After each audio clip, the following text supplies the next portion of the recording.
The U.S. Supreme Court will take on a controversial abortion case. Now, it's not about the anti-abortion law Georgia's governor signed earlier this year. This case is about Louisiana, a law there that could leave the state with just one abortion clinic.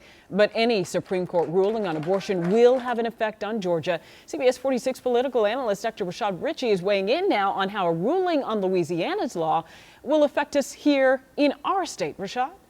Yeah, that's right. It's something called the Supremacy Clause. Back in 1973, the U.S. Supreme Court ruled in Roe v. Wade that women had the right of due process without excessive government intrusion. Because of that Supreme Court ruling, it became a de facto law that all courts, including state courts, had to respect and adhere to. That was a 7-2 decision, a landmark decision, yes. Fast forward to today.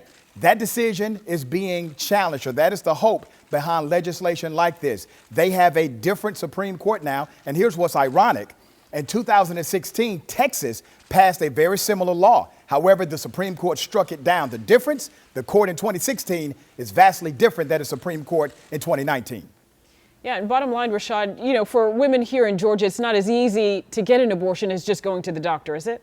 That's correct. So even in the state of Georgia, there are special or specially dedicated hubs to get these abortions. You have to go to an actual certified clinic. However, the vast majority of the state does not have them. We have 159 counties, and 95% of this state or those counties, they do not have a place to do abortion. So typically, a woman would have to travel a pretty good distance to get access to one in Georgia.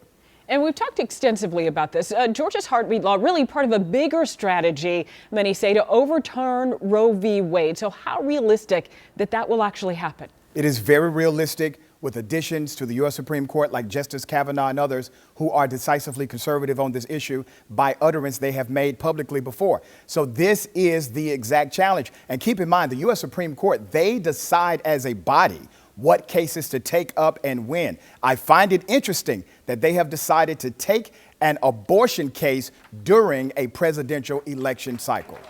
Yeah, so certainly we will continue to keep an eye on the Supreme Court. Rashad, as always, thank you. Thank you.